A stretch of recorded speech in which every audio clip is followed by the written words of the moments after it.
Welcome back to the Sequoia English Learning Pod.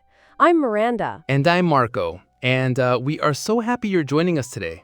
Absolutely. Today we're diving into a super important skill for, not just English learning, but for life in general, right? We're talking about active listening. Yeah, active listening. It's not just about hearing words, it's about truly understanding what someone is trying to say. And hey, stick around to the very end because we've got a pro tip that will seriously boost your listening skills. Ooh, a pro tip. So Marco, let's start with, what exactly is active listening for our beginner-friendly listeners? Good question, Miranda. Basically, active listening means you are fully focused on the speaker. You're not thinking about what you're going to say next or what you're going to eat for dinner. You're just there, listening. Yeah, I get that. So it's more than just hearing. It's about, really paying attention, right? With your whole body, too? Exactly. So first big tip for active listening is to pay attention. This means looking at the person, making eye contact, maybe nodding your head sometimes to show you're engaged. Oh yeah, I do that a lot.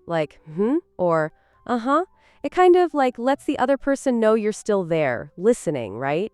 Right. And try to avoid interrupting. That's a big one. It's tempting, I know, but let the person finish their thoughts. Give them that space. That's actually really hard for me sometimes, I get so excited to share my idea or ask a question. But you're right, it's about letting them finish first. Yeah, and once they're done, this is where it gets super helpful for English learners. Try to ask clarifying questions. If you don't understand something, don't just pretend. Ask, what do you mean by that? Or could you explain that part again? Oh, that's so important. Because sometimes, you think you understand, but then later you realize, oh, wait, I totally missed the point. So asking helps make sure. Exactly. And here's another cool technique.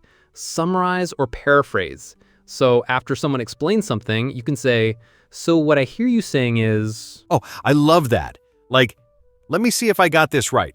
You're saying that we should... It helps both people, actually. You, the listener, to confirm, and the speaker to know you understood. Totally. It's a great way to check understanding. And it also shows you really listened.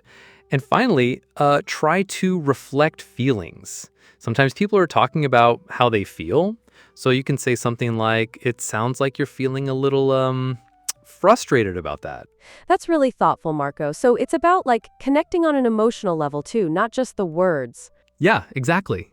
So to recap for our listeners, pay attention, don't interrupt, ask clarifying questions, summarize, and reflect feelings. These are really simple yet powerful active listening techniques. Wow, that's a lot of great practical tips.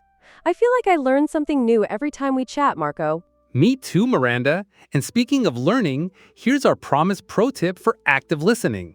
Drum roll, please. Okay, so here it is.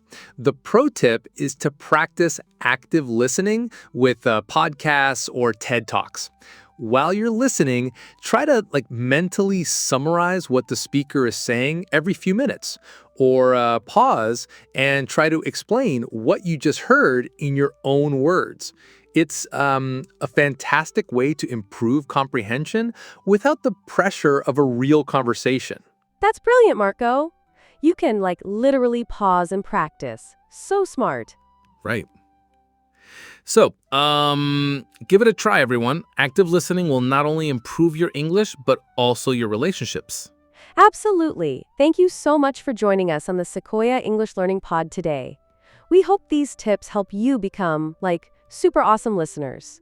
Don't forget to subscribe so you don't miss our next episode. We'll be back soon with more English learning insights. See you next time. Mark, bye.